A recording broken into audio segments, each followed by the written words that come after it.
Hello everybody, welcome back to That's Football. I'm Mark Goldbridge. We've got some big news coming for you, but first of all, let's talk about Pep Guardiola, who is staying at Manchester City. Is that game over for everybody else? Not 1 year, 2 years. So why is Pep Guardiola staying? What does this mean for the landscape of the Premier League and everybody else? Because you know what? Let's hit it straight on.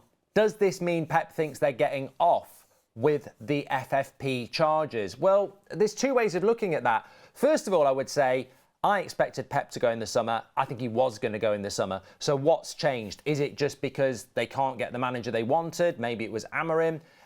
Is it because Man City have chucked a load of more money at him? Is it because he's getting a bit of a hint of what's going on?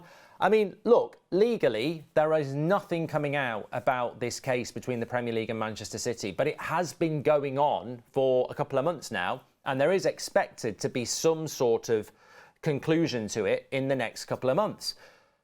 These people are human beings. Like, has Pep Guardiola had a little bit of a hint that, all right, you know, it's going well. It's going well for us, and we're probably going to end up in a good situation where we're still in the Premier League.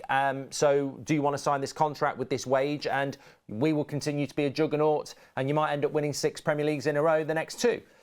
Maybe that's what's going on, because the alternative is if Man City do get found guilty and they do face all these ramifications of potential relegation, potential sued by other clubs, then what is Pep Guardiola managing for the next 2 seasons? I mean, it could be a championship team that's on its arse, that loses all its players.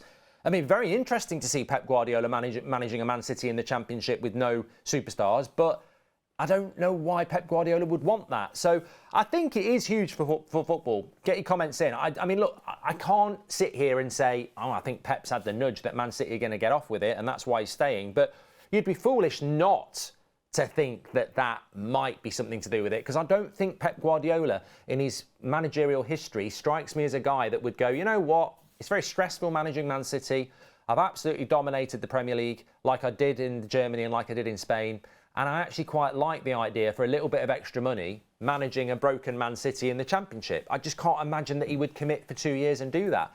I thought he was going to sign a year with a break clause that if they get in trouble, he can get out. But apparently there is no break clause. So if I was a Man City fan today, I would be thinking, not only have we secured the best manager in the world for another 2 years, but why would he sign it? Now, he's coming out saying things that maybe the 4 games we've lost in a row was a reason. I don't think that's a reason. I don't. I think there's a bigger reason here. And I understand why Man City have done it. I think they've done very, very well. I know Man City get a lot of, you know, I don't respect Man City in the sense of how they've made themselves successful, but the way that they implement their structure and everything is very, very good. And they were a club that I expect now to start winning a lot of games. I've never moved away from the fact that I think Man City will win the league. And I think with Pep Guardiola now staying, it removes any uncertainty or complacency from that team. And I wouldn't be surprised if that juggernaut kicks into place now and they start going on a massive run.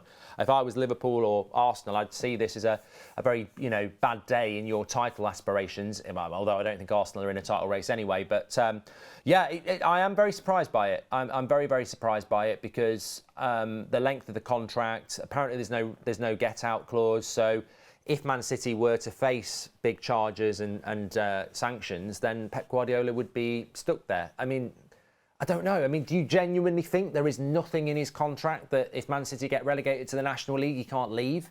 Apparently there is nothing in there, which I just think even Amorim surely has it in his contract that if Man United gets sued and kicked down to the, you know, National League, he can leave. It just seems crazy to me that wouldn't be in there, but apparently not. So, you know, unless someone in the chat knows something different.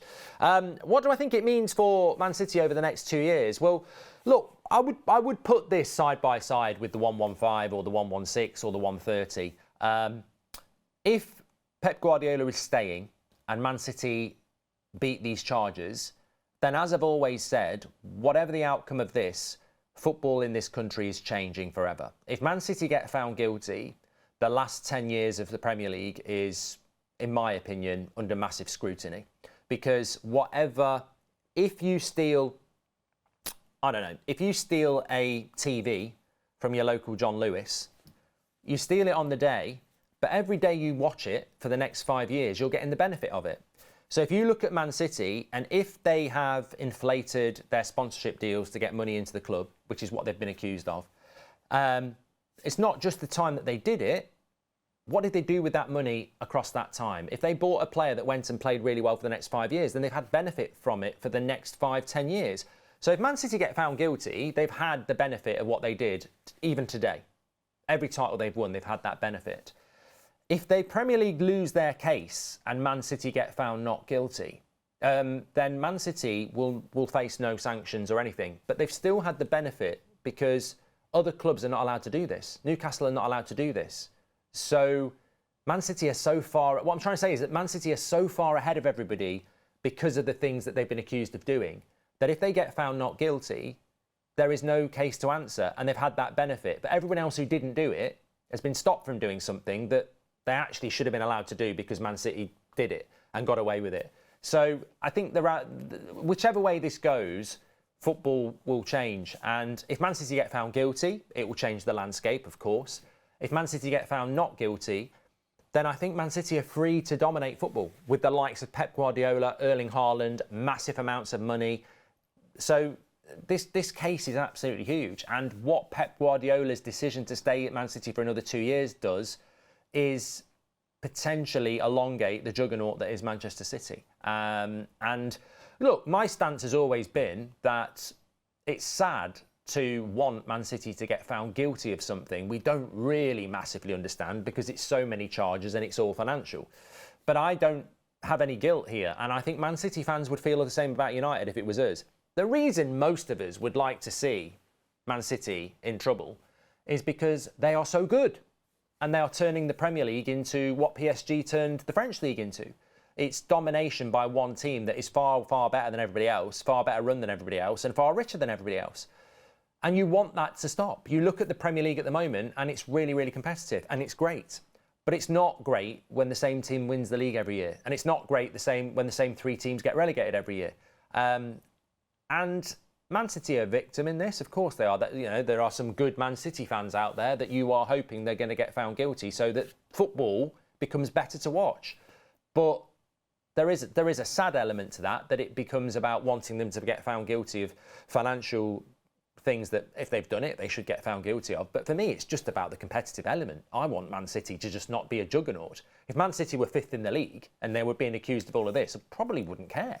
It's the fact that they're the best team in the world, in the league. And with Pep Guardiola in place, you do have concerns that that's just going to continue and continue. And look, a Premier League, a Bundesliga, an Italian league that's got a team that's winning 5, 6, 7 titles in a row, that is not a competitive league. There's something wrong with it when that's happening. And that's what I'm against. But let's wait and see what happens. Talking about waiting and see what's happening, we have got some big news for you. Do not miss our watch along tomorrow. It starts at 3 o'clock with the 3 o'clock games. The Premier League is back, obviously, with the international break. We're going to be going right the way through until about 7 o'clock, 7:30 actually, because it's Man City against Spurs. So 3 till about 7:30. It's one long stream of football bonanza. But amongst that, a lot of people have been asking for this. We have got exclusive game rights for a European game tomorrow, which we will be showing you on YouTube, which I will be commentating on. Totally legit. Now, it's not the Premier League. Maybe one day this can showcase the sort of stuff we can do with our Saturday show. We've been live at Charlton. We're always looking to try and do new things. Tune in tomorrow. You will be able to watch an actual game from Europe that I will be playing on the screen whilst covering the Saturday games in the Premier League and commentating on that game that you can watch visually on our channel. Can you guess which team it's going to be? It's very hipster.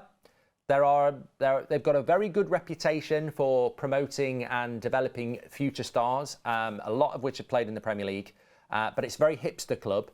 And they've got 3 or 4 players that hopefully will be playing tomorrow that are worth taking a look at as well. Very excited about it. Tune in tomorrow for that watch along. Get your comments in on Pep and Man City and see if you can guess what team I'm talking about. Take care, everyone. Smash a like and subscribe. Can't wait to see you tomorrow.